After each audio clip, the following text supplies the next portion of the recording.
김영록 지사님 소개를 다 듣고 나니까 가도 되겠구나 이런 생각이 들었습니다. 굉장히 뜻깊습니다.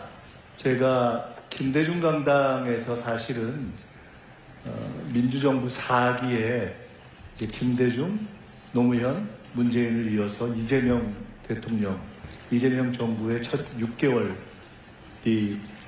이제 지나가는 시점에 국정보고회를 하게 된다는 것이 가슴이 떨릴 만큼 사실은 뭉클합니다. 제가 오늘 아침에 기차를 타고 올 때 읽었던 책이 공교롭게도 어제 권노가 문희상 고문님 등 김대중 재단의 어르신들을 모시고 함께 식사를 했는데 바로 며칠 전에 따끈따끈하게 나왔다고 하면서 제게 주시면서 정말 정진해야 한다, 노력해야 한다라는 말씀으로 주셨던 책이 아주 이쁘게 나온 한 권에 10,000원씩인데 꼭 이렇게 사서 보시길 권해드리고 싶은 책입니다. 김대중 어록집이라는 책이 새로 나왔습니다. 근데 제가 첫 페이지, 둘째 페이지를 읽고 잠시 덮어놓고 생각을 이렇게 했습니다. 굉장히 가슴에 와닿는, 평소에도 늘 가슴을 울리는 내용들인데 우리가 사랑하고 존경했던 김대중 대통령이 첫째는 정말 쉬지 말고 공부해야 한다라는 말씀, 그리고 이 국민을 하늘같이 섬겨야 한다는 그 내용으로 시작하는 어록집을 이렇게 읽으면서 저는 스스로 여기 우리 존경하는 영원한 청년 박지원 우리 의원님이 계시지만 박지원 의원님처럼 저도 스스로를 김대중 사람이다 이렇게 생각하면서 30대 김대중 대통령님께서 대통령이실 때 현직 대통령과 총재를 겸하실 때 총재 비서실장으로 정치를 배우면서 지금까지 오는 그래서 저의 정체성으로 삼고 있는데 김대중 강당에서 이렇게 말씀을 드릴 기회를 얻게 되니까 참으로 뭉클하다라는 말씀을 드리고 싶습니다. 게다가 기억하실지 모르겠습니다만은 제가 당에 있을 때 계엄이 나기 전에 전당대회를 하면서 수석 최고위원이 됐는데 그때 많은 사람들이 저게 무슨 귀신 신하라 까먹는 소리냐 라고 의아해할 때 제가 우리는 집권을 준비해야 한다라는 얘기를 했던 기억이 납니다.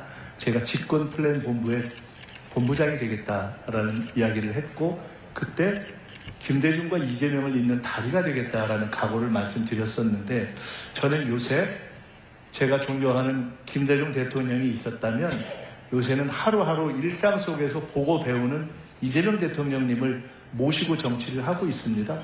우리가 4기에 걸친 대통령을 만들어냈는데 김대중 대통령님이 참으로 항공모함 같은 분이었다면 노무현 대통령님은 활화산 같은 분이었고 문재인 대통령님께서는 참으로 이렇게 은은한 바다 같은 분이셨다면 이재명 대통령님이 아마 전략과 디테일, 정책에 있어서는 가장 사실은 깊이 아는 분이 아닐까. 그래서 저도 비교적 정치를 일찍 시작해서 이렇게 쭉 해왔습니다만은 저도 비교적 공부를 열심히 하는 정치인 중에 한 사람이다 라고 생각을 하고 있습니다만은 요새 업무 보고 보시잖아요. 재밌죠? 하는 사람은 괴롭습니다. 옆에 있는 사람은 아주 힘듭니다. 이 만만치 않은 수업 강도와 긴장감에서 업무 보고를 이렇게 하는데 순간순간 정말 많이 배웁니다. 그래서 그렇게 배울 점이 많은 대통령을 모시고 6개월간 이렇게 지내온 국정을 보고드리게 되었다는 것이 너무 좋고요. 오늘 국정보고회를 하게 된 것은 이제 한 번쯤 정리해서 그것을 이렇게 나누고 더 크게 도와주십시오 하는 말씀을 드릴 때가 되었다라는 생각이 듭니다. 그래서 시작한 국정보고회입니다. 아까 개헌 말씀을 하셨는데 사실은 제가 돌이켜보니까 1년 전보다 조금 전에 아무리 봐도 윤석열 씨와 그 세력들 저 사람들이 계엄을 할 것 같다 뭐 이런 얘기를 한 적이 있지 않습니까? 그때만 해도 다들 아유 저희 약간 맛이 갔구나 이러면서 안 믿으셨지 않습니까? 근데 그게 맞았잖아요. 그래서 제가 어쩌다가 맞습니다. 근데 제가 여기 오늘도 딱 보니까 또 하나 이거 대략 맞을 것 같다는 제가 진단을 하나 하게 될 것 같습니다. 여기 계신 분들은 모두 이재명 대통령을 돕고 이재명 대통령을 찍고 그리고 민주정부를 만들어내자라는 마음을 가지고 지금까지 오신 분들인 것 같습니다. 맞죠? 오늘 자리는 그런 여러분들과 함께 그런 국민 여러분께 저희가 6개월간 이렇게 달렸습니다 하는 보고를 드리는 시간이다 이렇게 생각해 주셨으면 좋겠습니다. 워낙 이제 모든 것이 공개되어 있는 시기이기 때문에 세세한 말씀보다는 우리가 기억할 만한 굵직굵직한 말씀들을 이렇게 중심으로 말씀을 드리겠습니다. 제가 생각하기에는 김민석이가 이뻐서 오셨다기보다는 저희가 함께 중심으로 이제 국정을 이끌고 계시는 이재명 대통령의 국정을 응원하자 하는 마음에서 다 오셨다고 생각이 되기 때문에 일단 이 자리에는 안 계시지만 우리 이재명 대통령께 박수 한번 쳐드리면서 시작하면 어떨까요?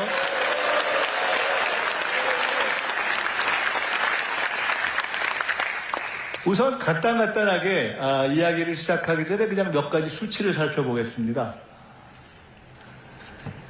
성장률, 경제가 어떻게 돼가느냐?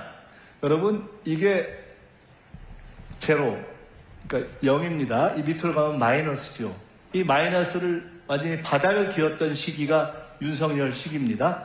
그런데 이게 마이너스에서 딱 꺾어져서 다시 올라가기 시작한 시간이 언젠가 기억을 되돌이켜 보시면 윤석열 탄핵이 결정됐던 시점.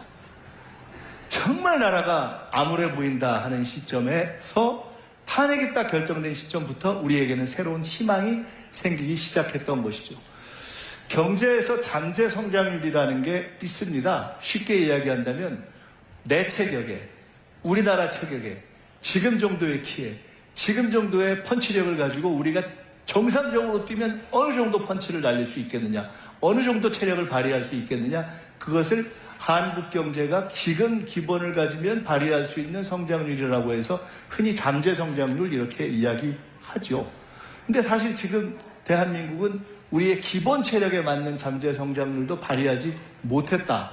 우리가 생각하는 잠재 성장률, 일반적으로 경제학자들이 이야기하는 잠재 성장률이 대략 1.8에서 2 정도라고들 이야기를 합니다. 마이너스로 갔던 한국 경제가 회복되기 시작해서 이제 경제학자들이 혹은 한은에서 혹은 IMF에서 분석하고 전망하기를 내년에는 1.8, 이제 우리는 우리 키와 우리 체격과 우리 체중에 맞는 정도로 뛸 수 있는 정도로 회복될 것 같다. 조금 더 긍정적으로 보는 분들은 저게 한 2까지도 갈 수 있겠다. 이렇게 분석을 하고 있는, 종합적으로 얘기하면 우리는 이제 적어도 수치상으로는 반등을 시작한 거죠. 이것은 소비 심리입니다. 100이 가운데입니다. 100보다 낮으면 야 이거 영 아닌 것 같아. 100보다 높으면 좀 괜찮아질 것 같아.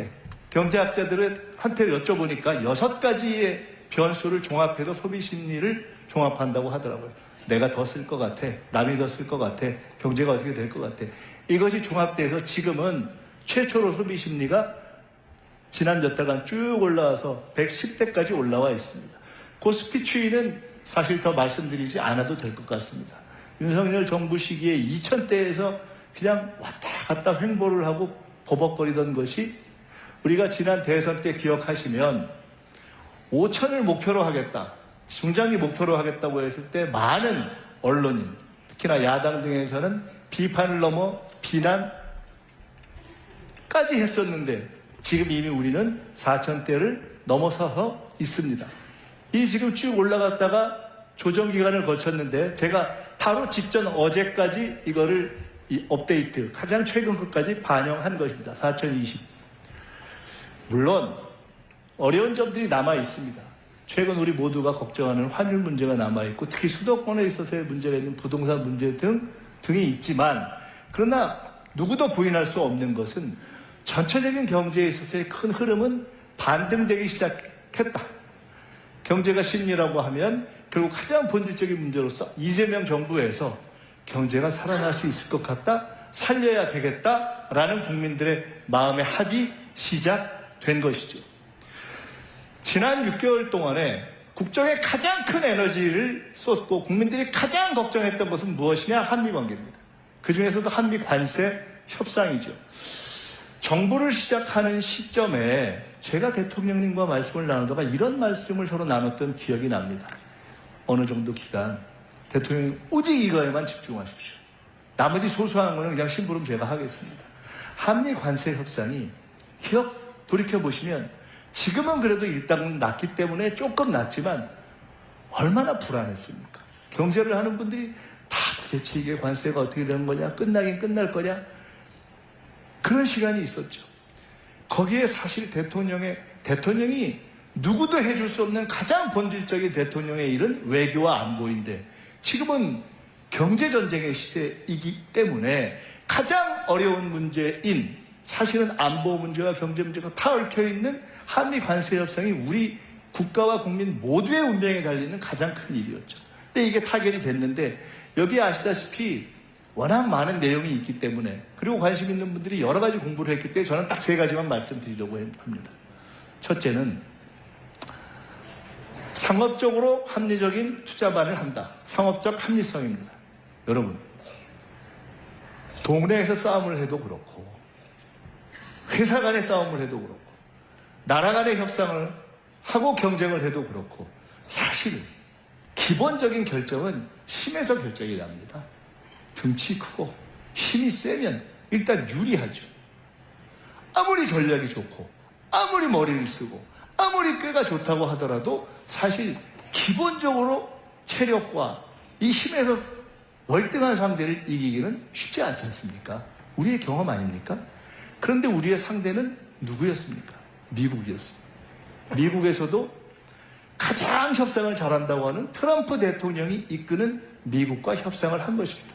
따라서 이번 협상은 우리가 미국과 한국의 협상 결과가 누구에게 유리했는가만을 보면 되는 것이 아니라 미국과 협상했던 전 세계의 다른 모든 나라와 비교했을 때 특히 우리가 주로 생각하는 예를 들어 미국과 일본, 미국과 유럽 이런 우리가 주로 경쟁하는 나라들과 비교했을 때 우리가 얼마나 덜 불리하게 협상했느냐 사실은 그걸로 승부가 난다고 보는 것이 맞지 않겠어요? 상업적 합리성이라는 것은 기본적으로 미국이 그리고 트럼프 대통령이 그 막강한 힘을 갖고 전 세계의 모든 나라가 안 하고 싶다고 할 수 없는 협상이 아니잖아요. 할 수밖에 없는 협상이잖아요. 기본적으로는 밀리는 협상이잖아요. 결과가 나오면 누구도 이거는 이 협상하기 전보다 우리는 미국보다 훨씬 유리해졌다라고 이야기하기 어려운 협상 아닙니까? 그렇기 때문에 참으로 어려운 협상인데 그래서 경우에 따라서는 이거 불리하기만 한 거 아니야? 우리가 손해보는 거 아니야? 라고 할 수 있는데 그때 우리가 딱 붙인 우리의 중요한 협상 전략이 있었다. 그것이 바로 상업적 합리성. 쉬운 말로 하면 돈 되는 것만 한다. 미국과 여러 가지를 협상했고 여러 가지 복잡한 결론을 냈는데 그것의 모든 것을 하나의 고가로 우리는 딱 씌운 겁니다. 상업적 합리성. 오케이. 미국이 주도했고 미국이 제기했고 그 협상을 해서 우리가 앞으로 미국이 투자를 원하면 그런 부분을 갖고 투자도 할 것이다. 그러나 우리도 일방적으로 손해보는 일은 결코 안 할 것이다. 상업적 합리성. 돈 되는 것만 하겠다. 이것을 만들어낸 것은 우리의 이번 협상에서 매우 탁월한 결과이다. 두 번째, 이번 협상에서 중요한 것은 마스가 배. 다들 아시다시피 이번에 우리의 조선 역량은 이 협상 전체를 유리하게 이끌어내는 데 있어서 매우 중요한 역할을 했습니다. 이런 이야기를 저희가 했습니다. 충무공 이순신 장군께서 시작한 거북선의 역사로부터 시작된 어떻게 보면 양무, 호남, 시무국가의 그 원천이 될 수 있을지도 모르는 그때 시작된 우리의 조선 역량. 과거에 정주영 회장이 그랬다는 거 아닙니까? 배 처음 만들 때 거북선 딱 보여주면서 우리가 왜 만들 거예요 이랬다는 거 아닙니까? 근데 그것이 미국이 미국과 중국과 경쟁하는 이 시기에 미국이 가장 필요하고 근데 미국이 가장 없고 그런데 한국이 제일 잘하는 바로 그 조선이 딱 우리에게 있었기 때문에 그것을 소위 지렛대로 해서 많은 것들을 해결해낼 수 있었다는 것이 매우 중요한 포인트입니다. 근데 그것을 우리가 협상 초반부터 정확하게 판단하고 여기에 집중하면서 이것으로 협상을 끌고 가야 되겠다라고 판단하는 것이 대단히 탁월한 전략이었던 것이죠. 여기서 하나 생각하고 싶은 것은 대통령께서 이런 말씀을 하셨죠. 이번 한미 관세 협상을 하면서 끝났을 때 뭐라고 하셨습니까? 정말 국력을 키워야 된다라는 생각을 많이 했다. 이제 한미 관세 협상이 끝나고 앞으로 우리가 여러 가지 일들을 해나가는 데 있어서 앞으로는 미국이든 유럽이든 일본이든 중국이든 어느 나라와 우리가 어떤 상황에서 어떠한 협상을 하더라도 반드시 우리가 우위를 점할 수 있는 강력한 그런 경제력을 가질 수 있는 우리만의 전략적인 무기를 갈고 닦아야 한다. 조선뿐만이 아니라 그것이 우리 대한국민에게 대한민국에게 주어진 역사적 과제다. 그런 무기들을 여러 개 가지고 있어야 우리는 당당하게 갈 수 있다. 이것이 두 번째 교훈이라고 생각합니다. 세 번째, 시간입니다. 저는요, 이번 협상을 시작할 때 대통령께서 이 말씀을 몇 번 하셨는데 이게 그렇게 중요한 것일까라고 사실 처음에 느끼지 못했습니다. 저뿐만 아니라 바로 이 전남 출신의 김용범 정책실장, 광주 출신의 김정관 산업부 장관, 이런 분들이 이번에 정말 탁월한 협상을 했거든요. 끈질긴 협상을 했거든요. 미국 사람들도 놀랄 만큼의 지혜를 발휘했거든요. 근데 그분들이 다 하나같이 하는 얘기가 있습니다. 대통령이 처음 시작할 때 결코 시간에 쫓기지 말아라. 결코 불리한 것에 대해서는 내가 서명하지 않겠다. 깨질 수도 있다는 각오로 버텨라. 라고 딱 처음에 지침을 준 것이 그렇게 어려운 시점에 흔들리지 않고 갈 수 있는 그런 힘이 됐다는 것을 시간이 갈수록 절감하게 됐다는 이야기를 합니다. 우리 박지원 원장님 여기 계십니다마는 국제적인 협상, 특히 미국과의 관계에 있어서 여러 가지를 하면서 해방 후에 우리가 사실은 미국이 그래도 뭘 하자고 하는데 딱 그거를 우리가 버티면서 시간을 끌고 경우에 따라서는 안 할 수도 있다, 깨질 수도 있다라는 각오로 시간을 버티는 것은 실은 쉽지 않습니다. 그렇게 쉽지 않습니다. 이 현실의 정치를 하거나 협상을 해본 분들은 다 아시는 분들이에요. 그런데 대통령이 그 원칙을 딱 가졌던 것, 저는 이것이야말로 세계가 평가할 때 그래도 한국이 어느 정도 이번에 덜 불리한 협상을 해내고 오히려 경우에 따라서는 앞으로 10년, 20년 후에는 마치 한미 FTA를 처음 시작할 때는 한국이 불리할 것이다 라고 했는데 친해놓고 나니까 한미 FTA에서 한국이 더 득을 받잖아요. 그런 것처럼 이번 관세 협상의 결과 10년, 20년 후에는 어쩌면 한국이 미국조차도 결코 함부로 할 수 없는 그러한 강력한 경쟁력을 가진 나라로 가는 데 있어서의 그 기반을 쌓은 최대의 대전략이자 대원칙은 저는 대통령이 실무자들에게, 책임자들에게 딱 원칙적 지침을 준 것, 그것이 가장 큰 것이었다, 이렇게 말씀드립니다. 그리고 지난 6개월은 한마디로 전 세계를 뛴 시간이었습니다. 많은 내용이 있습니다. 이 중에 한 가지만 제가 말씀드릴게요. 원래 예상 안 했는데 들어간 것, 아까 에이펙 말씀하셨는데요. 사실 에이펙이요, 제가 대선 때 집권 플랜 본부장이라는 걸 내서 앞으로 집권을 하면 100일을 어떻게 하냐 뭐 이런 계획을 좀 짜고 했었는데, 그때 사실 대선에서 승리하기 전에 제일 걱정했던 것 중에 하나가 에이펙입니다. 엉망될 것 같더라고요. 근데 제가 막상 우리가 대선에서 승리한 다음에 이게 총리가 준비위원장인데 제가 총리가 돼가지고 저걸 준비위원장 할 줄은 정말 몰랐습니다. 근데 처음엔 정말 캄캄했습니다. 근데 참으로 하늘이 도와서 저희들이 잘 만들어냈는데 그 결과 중에 에이펙 정상회의의 문화 창조 산업을 에이펙의 앞으로 새로운 전략 영역, 전략 산업으로 넣자라는 것을 합의를 만들어냈는데 저것이 그렇게 간단한 것이 아니었습니다. 제가 구체적으로 말씀을 못 드리겠지만 참가했던 중에 꽤 힘이 있는 나라들 중에서 상당히 부담스러워한 내용이었습니다. 왜? 에이펙에 아시아 태평양 국가들의 관계에서 앞으로 쭉 협력을 해나갈 때 문화창조 산업을 공동의 어떤 전략적 산업으로 한다면 가장 득을 볼 수 있는 나라가 어느 나라냐? 한국이 되기 때문에 이런 내용들이 하나하나 들어간 것입니다. 여기서 제가 하나만 더 말씀드리고 싶습니다. 대통령이 외교를 잘한다고 생각하십니까? 못한다고 생각하십니까? 잘하죠. 최근에 여론조사를 보면은 이재명 대통령에 대한 국정에 대한 여러 가지 평가가 있는데 그 중에 잘한다고 생각하는 이유 중에 제일 1번이 뭐냐? 외교를 잘한다예요. 근데 이게 너무 이상한 거예요. 이재명 대통령께서 김대중 대통령님처럼 민주화운동을 하다가 망명을 해서 미국이나 일본에서 상당 기간을 계시면서 그렇게 이렇게 외교적 훈련을 하는 그런 분이 아니잖아요. 누구처럼 외국에 유학 가서 막 한 유학파도 아니잖아요. 뭐 평소에 외교관계위원회에서 뭐 외교를 오래 갈고 닦은 분도 아니잖아요. 근데 왜 이재명 대통령이 외교를 잘하시지? 저는 사실 잘할 줄 알았습니다. 왜? 당에 계신 분들은 혹시 기억하실지 모르겠어요. 우리가 예상치 못했던 계엄이 일어나고 그래서 대선이 시작되기 전에 그냥 일상 시기에 당시 당 대표였던 이재명 대표께서 거의 매주 빼놓지 않은 일정이 하나 있었습니다. 그게 뭐였냐?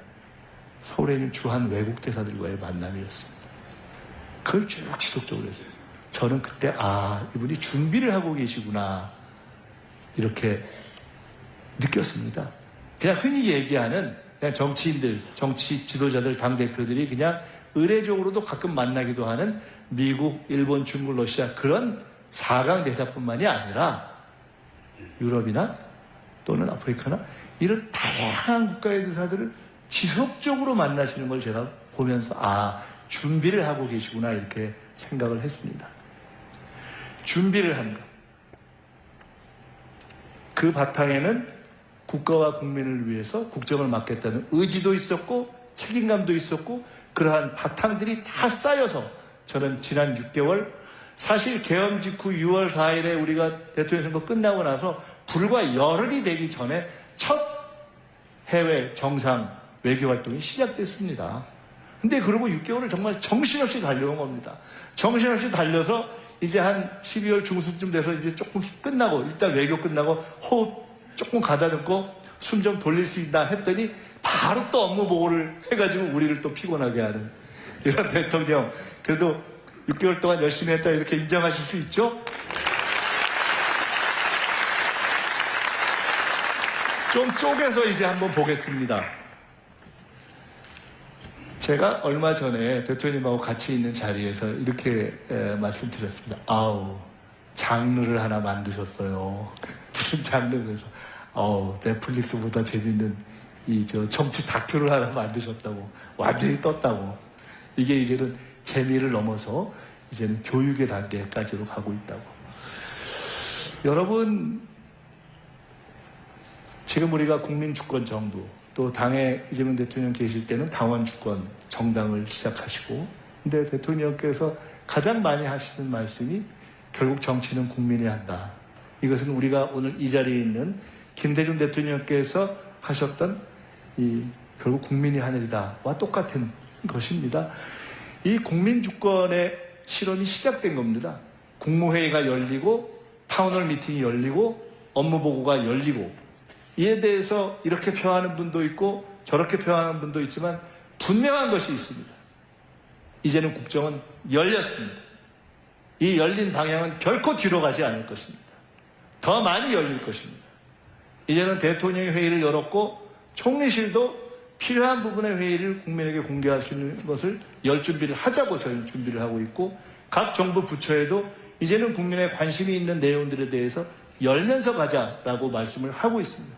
이제는 이 방향으로 가야 하고 또 하나 분명한 것은 저는 지금 우리 모두가 주인공이 돼서 함께 만들어내고 있는 이러한 새로운 민주주의적 실험은 전 세계로부터 혹은 AI 시대 혹은 민주주의 시대 그러면서 한편으로는 민주주의의 위기로 지금 평가되고 있는 이 시기에 세계가 평가할 수 있는 새로운 민주주의 시대의 문을 우리가 열고 있는 것이다. 그리고 그것이 K민주주의이고 김대중 대통령께서 과거 싱가포르에 이광열 수상하고 논쟁을 한 적이 있었습니다. 아시아에선 민주주의가 안 된다. 근데 김대중 대통령 무슨 소리냐? 우리가 민주주의의 전통이 있고 오히려 민주주의를 선도할 수 있다. 저는 확신합니다. 지금부터 5년 내에 그리고 5년 후에 대한민국은 지금 이재명 대통령과 국민주권정부와 그리고 우리 모두가 함께 만들고 열고 있는 이 새로운 열린민주주의의 실험을 통해서 전 세계에서 미국보다도 다른 서구 나라보다도 다른 어느 나라보다도 더 앞서가는 K민주주의, 세계적인 민주주의 선도국가로 갈 것이다 확신합니다.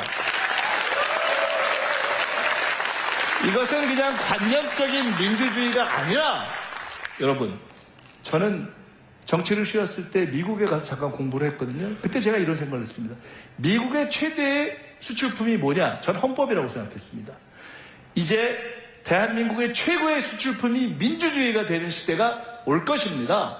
그리고 그것은 그냥 민주주의의 이념이 아니라 이 AI 시대의 민주주의와 결합해서 AI 시대의 민주주의를 구현하는 다양한 기술적인 능력까지, 기술적인 실험까지, 다양한 시스템까지 어떻게 정부가 민주주의를 구현하느냐, 어떻게 지방정부가 구현하느냐와 결합된 그러한 다양한 민주주의의 이념뿐만 아니라 산업까지도 발전하게 될 것이다. 이미 그렇지 않습니까? 어떤 나라들은 전자투표 같은 것들을 실험해서 전자민주주의, 전자정부에서 앞서고 그것 자체가 산업이 되고 있지 않습니까? 저는 결국 그런 방향으로 갈 것이다. 이렇게 확신을 합니다. 두 번째입니다. 김대중 대통령께서 아주 두껍게 쓰신 본인의 생전에 정리했던 자서전이 있었습니다. 평생을 정리한 자서전인데 거기에 맨 마지막에 후기가 한 10여 페이지 됩니다. 근데 그 후기에 제일 앞에 한 4페이지 정도가 어떤 내용이냐? 대한민국은 외교를 잘해야 사는 나라이다. 딱 이렇게 돼 있어요. 그리고 대한민국은 정치인뿐만 아니라 국민이 외교를 잘해야 사는 나라이다. 이렇게 써 있어요. 대한민국은 지정학적 위치 때문에 필연적으로 외교를 잘해야 사는 나라입니다. 당당하게 쉽지 않았죠. 에이펙 때 마지막 날 정상 만찬이 있었습니다. 여기서 GD가 공연을 하고 여기서 정상들이 만찬을 하고 쭉 있고 저쪽 방에서 정상들이 대기했다가 들어오는데 마지막 날이어서 대통령님께서 각 정상들이 오시면 악수를 하고 이렇게 안으로 들여보내면 그분들이 잠깐 함께 동반 입장하기 위해서 준비하면서 커피를 마시는 바로 그 대기실에서는 제가 제일 앞에서도 그분들을 이렇게 맞이했습니다. 한 분 한 분 오셨는데 제일 마지막에 입장하신 분이 시진핑 주석이었어요. 근데 시진핑 주석을 이렇게 뵈니까 진짜 이 체격도 좋고 포스가 있더라고요. 흥미로운 발견을 했습니다. 그 앞에 서 있는 각국 정상들이 들어와 있었는데 시진핑 주석이 딱 들어오시니까 앞에 있던 정상들이 각자 이렇게 자유롭게 하다가 그래도 시진핑 주석하고 악수를 한 번 더 하려고 이렇게 쭉 하는 그 자연스러운 그런 분위기가 형성되더라고요. 간단치 않죠. 힘이죠. 미국의 트럼프 대통령처럼 중국의 시진핑 주석처럼 그 국가의 힘이 갖는 그러한 자연스러운 결과 아니겠습니까? 그런데 여러분 아시다시피 우리 대통령이 시진핑 주석 앞에서 참으로 당당하게 그러면서도 여유있게 참으로 자연스럽게 할 이야기를 다 하고 그러면서도 그 내용을 만들어내서 우리가 잘 풀어지지 않던 문화, 다시 공연 이런 문제까지도 풀어내는 그러한 모습을 보지 않으셨습니까? 트럼프 대통령하고는 어땠습니까? 트럼프 대통령이 그렇게 쉽게 칭찬자를 안 하지 않습니까? 트럼프 대통령이 참으로 격찬하는 그러한 결과를 만들어내지 않았습니까? 내용도 있고 최대한 절제하고 예우하지만 그러나 비굴하지 않게 보이면서 우리 국민들이 충분히 자부심을 느낄 정도의 모습을 갖추지 않았습니까? 일본 총리와는 어땠습니까? 일본과의 관계가 쉽지 않지 않습니까? 그런데 이재명 대통령이 처음으로 보수 대통령들도 그렇게 안 했는데 미국 가기 전에 일본부터 가서 일본 총리 만나고 미국 대통령 만나고 그러면서 한미일 관계를 싹 풀어버리지 않았습니까? 일본이 문제가 많죠. 현재까지 우리가 외교적인 쟁점이 많습니다. 일본이 우리와 풀지 못하는 문제 중에 예를 들어 위안부 정신부 내 문제 같은 것이 있죠. 일본의 역대 수상 중에 고노 외상이라는 분이 있었습니다. 김대중 대통령 때 고노 외상이죠. 아버지 고노 요헤이, 아들은 고노 타로, 아버지도 외상, 아들도 외상. 그 아들 고노 외상이 저와 한 20, 30년 된 친구입니다. 그 아버지 집에도 같이 가서 자고 그랬습니다. 총리 임명장을 딱 받는 날 마침 임명장 받고 쫙 차 마시고 있는데 전화가 왔어요. 보니까 고노 전화예요. 그러니까 일본에 있는 고노 외상 전화가 왔다고. 제가 전화를 받았더니 첫 질문이 너무 궁금한 거예요. 야, 대한민국 대통령이 일본과 외교를 앞으로 잘 풀어간다고 하는데 진짜냐? 그게 너무 알고 싶은 거예요. 그때 제가 이렇게 얘기했습니다. 진짜다. 우리는 역사적인 원칙성, 즉 역사에 있어서 원칙은 훼손하지 않는 것을 지키면서 그러나 외교적인 연속성, 외교 자체는 흔들리지 않는 그런 연속성을 함께 조화롭게 지혜롭게 조화시켜 나갈 것이다. 정말 그렇게 할 거냐. 그 이후의 결과는 현재까지 그런 상태로 되고 있습니다. 우리가 풀어야 하는, 제가 언젠가 김대중 대통령님께서 은퇴하신 후에 동교동으로 찾아뵀을 때 한번 이런 말씀을 드려봤던 적이 있습니다.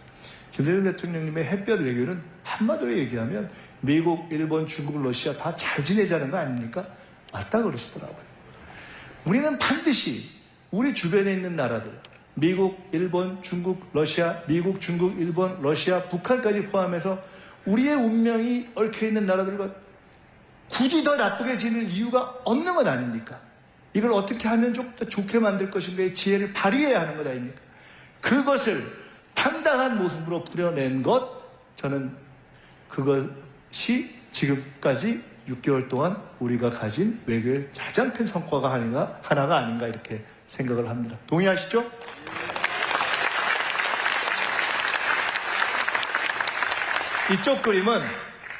이쪽 그림은 대기업 CEO들. 아마 여기가 제가 한화의 회장님 같습니다. 여긴 이재용 회장님, 여기는 그 젠스랑하고 그 셋이 모였을 때 가장 젊다고 하는 우리 정의전 회장, 또 롯데 신동물 회장, 이런 대기업 회장들이시고, 저쪽은 민주노총, 한국노총, 그리고 우리 노동부 장관 사진입니다. 경제를 저렇게 우리가 풀어왔죠. 그 한미관세 협상을 하는 과정에서 가장 미국의 강경파 중에 하나였다는 분이 미국의 러트닉 상무장관이라고 합니다. 근데 그 상무장관 러트닉 장관이 그랬다는 겁니다. 아니 도대체 너네 한국은 어쩜 이렇게 기업과 정부가 몽땅 한편이 돼가지고 달려드냐. 이런 나라를 본 적이 없다 이렇게 이야기를 했다는 겁니다. 저는 우리가 그간 경제를 이끌어오고 또는 경제정책을 써온 데 있어서 여러 가지 측면이 있지만 가장 중요한 모습 하나는 바로 이 투명성이라고 생각합니다. 한미관세 협상을 하는 과정에서 이런 기사들이 많이 난 걸 보셨을 겁니다. 대통령이 혹은 1대1로 혹은 1대4로 대기업 회장들을 많이 만났습니다. 그런데 10년 전, 20년 전이었다면 많은 사람들이 혹은 언론이 아유 저 정부가 또는 대통령이 저 대기업 CEO들하고 만나서 뭔가 골방에서 뭐 좀 이상한 짓 하는 거 아니야? 이러던 때가 있었잖아요. 전혀 없잖아요. 아무도 그런 의문 자체를 제기하지 않잖아요. 제가 저 문제를 놓고 대통령님하고 말씀을 나누면서 이런 말씀을 나눴던 적이 있습니다. 우리는 진짜 꿀릴 게 없으니까, 떳떳하니까, 당당하니까, 검은 도움을 받은 것이 없기 때문에 당당하고 자신있게 할 수 있는 것이 아니냐. 제가 미국 유학을 할 때 비즈니스 가버먼트 릴레이션십, 기업과 정부의 관계라는 수업을 들었던 적이 있습니다. 한 20, 30년 전입니다. 근데 그때는 그 수업의 의미를 몰랐습니다. 요새 제가 느낍니다. 어떤 나라가 선진국이 되는 데 있어서 가장 중요한 척도의 하나가 바로 그것이로구나.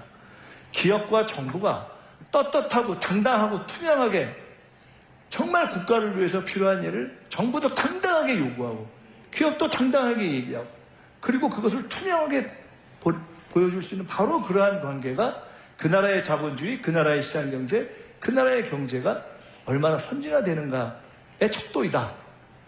저는 이재명 정부가 바로 그러한 큰 자락을 깔았다고 생각합니다. 이제는 정책에 있어서 때로는 생각이 다르고 그럴 때도 있겠지만, 그러나 정부와 노동, 정부와 기업이 언제든지 당당하고 투명하게 만나서 하나하나를 풀어가고 그것을 상생의 관점에서 풀어가는 그러한 기초를 닦았다. 동의하시죠?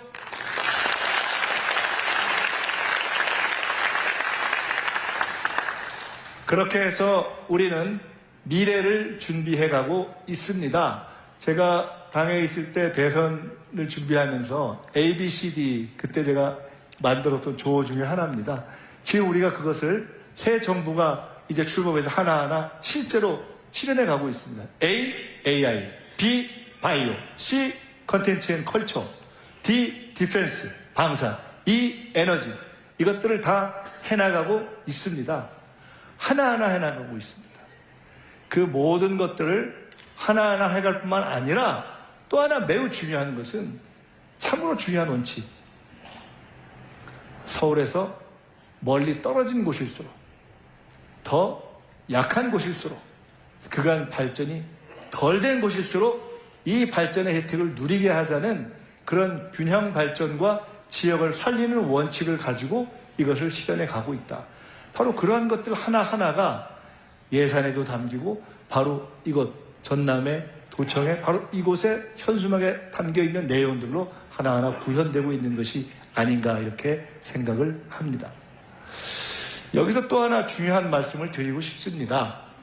이 모든 미래를 향한 우리가 새로운 전략을 펼쳐가는 중심에 우리는 앞으로 문화국가, 원래 백범 김구 선생이 꿈꿨던 문화국가를 이루어가려는 하는 내용들을 담아가고 있습니다. 대선을 하기 전 12월 말 1월 초쯤이었나요? 이런 말씀을 대통령님하고 나눴던 기억이 납니다. 앞으로 국가 비전이 뭐가 돼야 되는가? 저는 그때 말씀드리길 백범 김구 선생이 꿈꿨던 지금 세계가 한류 시대니까 진짜 문화국가를 궁극적인 비전으로 삼아야 되지 않겠습니까? 대통령께서 전적으로 공감한다고 말씀하시면서 그러나 지금은 성장과 민주주의가 워낙 훼손되어 있는 시기이기 때문에 우선 지금은 성장과 민주주의 회복을 우선해야 한다. 성장 국가이다. 그리고 우리는 궁극적으로 문화 국가로 나아가야 한다.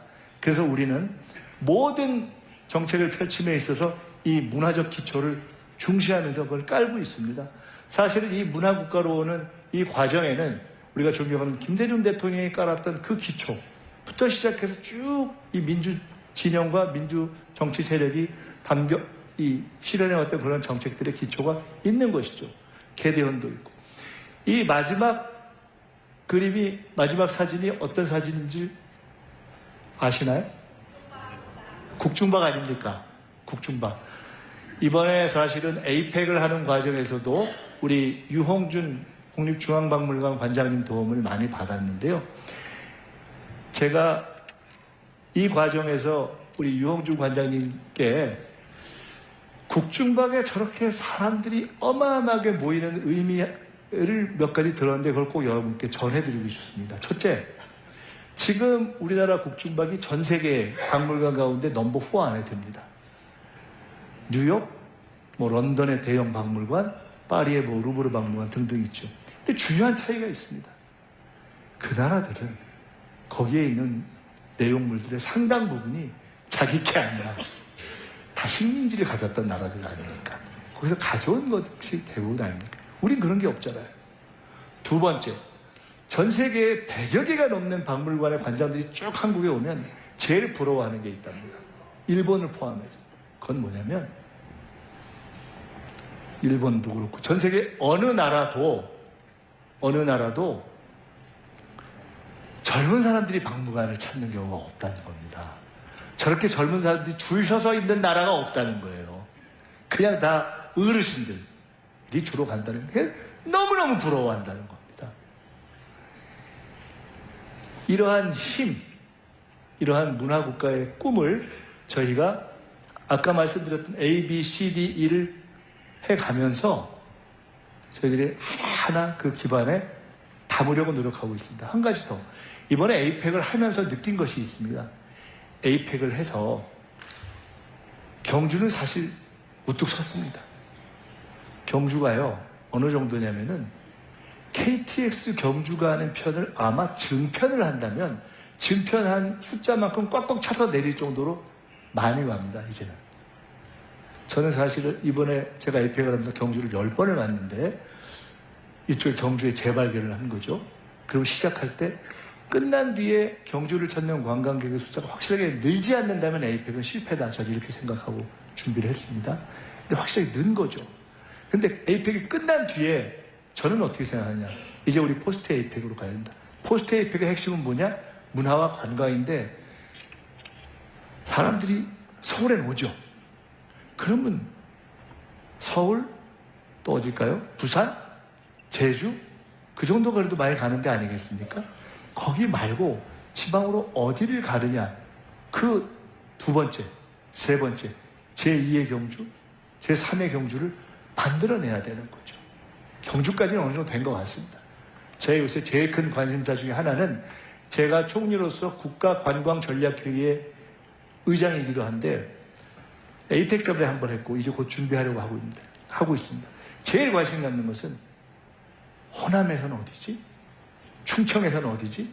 일단 경주 이상으로 서울에 왔다가 서울에서 끝내는 것이 아니라 서울에 왔던 한류의 팬들이 찾는 곳을 만들어내야 한다. 반드시. 그 제2의 거점들을 한 군데씩을 적어도 만들어내야 그 다음에 다른 지방으로 확산할 수 있다. 라는 생각을 아주 절실하게 하고 있습니다. 그런 고민을 전남과 함께 했으면 좋겠습니다. 다음은 생명. 이제 뭐 거의 끝나갑니다. 생명 존중입니다. 이재명 정부의 국무회의를 지켜보셨으면 아실 텐데 대통령이 특별히 강조하는 대목들이 있습니다. 생명에 관한 것입니다.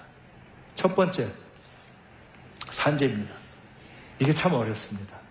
산재를 어떤 경우에는 어떤 언론에서는 그거 좀 그만 얘기하지 이런 얘기가 있을 정도로 대통령이 강조합니다.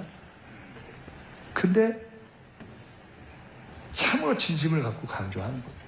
이 정도 되는 나라에서 이제는 꼭 산재 일터에 나가서 목숨을 잃을 정도의 그런 환경은 아닌 정도로 우리가 경제 발전을 해야 되는 것이 아니냐라는 진정성을 가지고 제도를 개선하려고 하는 것이죠. 근데 쉽지가 않더라고요. 지금 현재 50인 이상, 50억 이상의 사업장에서는 줄고 있습니다. 확실히 줄었어요. 근데 어디가 이게 안 주냐? 50인 이하, 50억 이하. 그래서 저도 직접 현장을 이렇게 가보곤 합니다. 쉽지 않습니다. 이 싸움은, 이 산재를 줄일 싸움은 쉽지 않을지 모릅니다. 하지만 할 것입니다. 두 번째, 산불. 이런 재난 하나하나에 대해서 확실한 조치를 하고 있습니다. 작년에 비해서 이제 올해를 작년으로 한다면 내년에는 확실히 산불에 대한 피해를 줄여야 하겠다라고 생각하는 조치를 몇 가지 했습니다. 가령 헬기가 딱 산불 나면 떠서 물을 뿌려서 불을 끄는 진화의 시간을 줄이기 위해서 일단 군 헬기를 포함해서 산불 진화에 사용되는 헬기의 숫자를 확실하게 늘리고 더 중요한 것은 일단 불이 시작되면 뜨게 했습니다. 가다가 돌아오는 한이 있더라도 30분을 줄인 겁니다. 세 번째는 자살입니다. 자살이 한 해에 지금 약 15,000 정도. 너무 많은 거죠. OECD에 들어있는 국가로서는 너무 부끄러운 숫자입니다. 이 부분이 사실은 정책을 해보신 분들은 아시겠지만 가장 많은 돈을 쓰고 가장 많이 얘기하는데 가장 해결 안 되는 몇 가지를 꼽아보라면 자살, 아마 출생률을 높이는 문제, 뭐 이런 정도 등등이 아닐까 싶습니다. 근데 이것이 지금까지 상당히 많은 노력을 하고 예산 투입도 됐었는데 잘 진전이 안 되고 있는데 이 부분을 반드시 해결하자고 해서 총실 산하에 따로 자살 관련한 대책 본부까지 만들었습니다. 이런 부분을 해 나가겠습니다. 새 정부가 출범한 것만으로 그래도 우리는 비교적 평온한 일상을 찾았습니다. 더 이상 오물풍선이 날아다니고 확성기로 그에 대응하는 그러한 것은 우리가 선제적 조치를 통해서 막았습니다. 최근에는 알고 보니 무려 1년 전부터 사실상 이쪽에서 윤석열 세력이 먼저 도발한 것 아니냐라는 증언까지도 나오고 있는 상황입니다. 쉽지는 않습니다. 북한의 핵에 대한 개발을 바로 멈추게 하는 것도 쉽지 않고, 북한이 아예 우리는 두 국가다, 그냥 원수다 라고 이야기하고 그것을 이론으로 만들고 있는 상황을 되돌리는 것도 쉽지 않고, 그러나 여러분이 업무 보고에서도 보셨듯이 저희들이 포기하지 않고 그 노력을 할 것이고, 적어도 더 이상 불필요하고 무리하고 어리석은 갈등을 만드는 일은 안 하는 쪽으로 확실하게 정책을 바꿔서 지난 6개월 동안 그 이전에 오물풍선과 확성기가 날아다니던 그런 상황은 일단 스톱시켰다. 이 스톱시킨 이유에서 우리가 꾸준히 노력을 더 해가겠다. 그리고 이 노력을 더 해가는 데 있어서는 정부를 믿고 정부의 평화를 위한 노력을 함께 쭉 이어나갈 수 있도록 버텨주시는 국민의 지지가 매우 중요하다 하는 말씀을 특별히 부탁을 드리고 싶습니다. 제가 지금까지는 비교적 우리 이렇게 하고 있어요, 앞으로 괜찮을 거예요, 전망도 괜찮을 것 같습니다 라는 얘기를 중심으로 드렸습니다. 그러나 저희가 꼭 그렇게 낙관적으로만 보고 있는 것은 아닙니다. 쉽지 않은 일들이 있습니다. 당장 경제에 있어서도 아까 말씀드렸던 그러한 환율이니 부동산이니 이런 등등이 있고요. 그래 당장 전남 지역에도 지역 자체에 있어서 지역을 이끌어왔던 경제, 지역뿐만 아니라 나라를 이끌어왔던 경제 자체가 흔들리는, 해당 산업이 흔들리는 그러한 어려움이 있는 곳이 있습니다.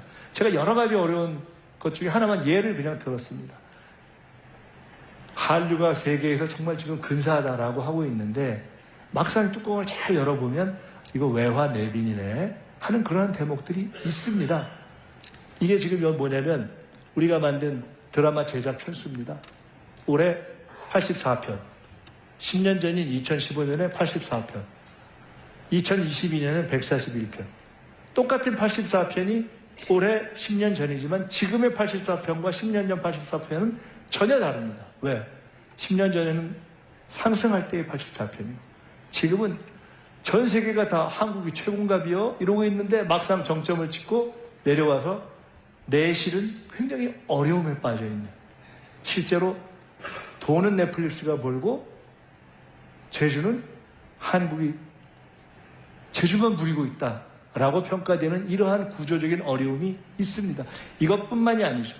많은 부분에서 우리는 이 변화의 시기에 겉으로 보기엔 괜찮지만 조금 방심하면 한순간에 뒤집힐 수도 있는 그러한 여러 가지 위험 요인들을 안고 있습니다. 방심하면 안 된다라는 것을 놓치지 않고 그 위기의식을 갖고 가겠습니다. 이제 마칠 때입니다. 사실은 아까 여기 올라오기 전에 의원님들 같이 계실 때 우리 잠깐 말씀드렸습니다만 오늘 아침에 제가 이 자리에 오기 전에 진도를 들렸다 왔습니다. 진도에 고성초등학교라는 초등학교가 저희 외중조부님이 지으신 학교거든요. 거기에 우리 박지원 의원님의 천친께서 일회시고 박 의원님 몇 회시라고요? 23회시라고 가지고 여기 들렸었습니다. 저희 어머님이 그 민가협이라는 단체의 초대 회장이신데 어머님이 지금보다 훨씬 정정하실 때도 왔다 가셨고 저도 몇 년 전에 왔다 갔는데 최근에 좀 궁금해하셔서 한번 이쪽에 오게 되면 들렸다 가라 이렇게 하셨습니다. 그런 애정이랄까 뿌리랄까 뭐 굳이 따지면 그런 어떤 그런 것이 있죠. 제게. 근데 그런 어떤 개인적인 애정, 뿌리, 연고, 호남의 혼자다 이런 걸 떠나서 제가 이 말씀을 좀 드리고 싶습니다. 이재명 대통령님께서 호남에 대한 애정이 진짜 찐입니다. 찐. 제가 그거를 너무 잘 압니다. 너무 잘 압니다. 그 얘기를 여러 번 했어요. 대한민국의 어디에라고 대통령이 애정이 없겠습니까? 많은. 저는 이재명 대통령 주께서 호남에 대해서 갖는 애정 내지는 마음은 어찌 보면 어려운 사람들 또는 어려운 지역이 가져왔던 불이익을 극복하는 정치를 하고 싶다라는 그러한 정치관을 가진 분이잖아요. 그런데 아마 호남에 대해서도 그런 민주주의를 만들어 왔고 국가에 늘 어려울 때 근간이 되었고 바탕이 되어 왔지만 실은 경제적으로는 전체적인 평균적으로 볼 때 상당히 낙후의 어떤 불이익을 감수해 왔던 그 지역이 이 변화한 시대에 있어서 제자리를 잡고 더 나아가서 우뚝 서야 한다는, 그리고 그것에 무언가 기여하고 싶다는 그러한 마음이다라고 저는 느껴지는 대화를 여러 번 했습니다. 정말로 호남이 잘 돼야 된다. 그래서 이제는 우리가 호남이 없으면 나라가 없다라는 그런 정신적인 자부심 또는 독재의 시대의 민주주의의 성지로서의 어떤 그런 자부심, 김대중이라는 위대한 대통령 지도자를 만들어냈던 그러한 자부심, 이 나라의 유일한 민주정당인 민주당을 지탱해왔던 그러한 지역으로서의 자부심을 넘어서 이제는 변화하는 시대에 정말 미래의 근간으로서 탈바꿈해야 할 때가 됐다고 생각합니다. 물이 들어왔습니다. 이제 물이 들어왔기 때문에 노를 저어야 할 때가 됐다 이렇게 생각합니다. 그 내용들이 아까 우리 지사님께서 말씀하셨던 것처럼 딱 통합대학교 국립의대 설립 하나만 빼고 저걸 아까 말씀 주셨으니까 같이 노력을 하시자고요. 사실은 아까 A, B, C, D 말씀드렸지만 뭐니 해도 A, B, C, D 중에 압도적으로 중요한 것이 A 아닙니까? AI에 이제 죽고 사는 거 아닙니까? 근데 그 AI의 어떤 심장을 이곳에 갖다 놓는 것 아닙니까? 국가 AI 컴퓨팅 센터를 포함해서 재생에너지 수소, 농업의 AI 전환, 이 모든 것의 실험의 거점들이 저는 바로 이곳 전남으로 내려왔다. 그것이 정책적 뒷받침도 될 것이고 예산으로도 이미 실현되고 있고 대통령의 관심과 이 정부의 애정으로도 실현되고 있다. 그리고 이 정부가 실현해 나갈 많은 정책들을 실제로 현실로 만들어 나갈 정책의 곳곳에 이 지역 출신의 많은 탁월한 관료들이, 공무원들이, 공직자들이 일하고 있다. 그런 점에서 정부와 또 지방정부와 함께 우리는 새로운 전남의 대부흥을 만들어갈 때가 됐다. 이렇게 말씀드립니다. 마치겠습니다. 제가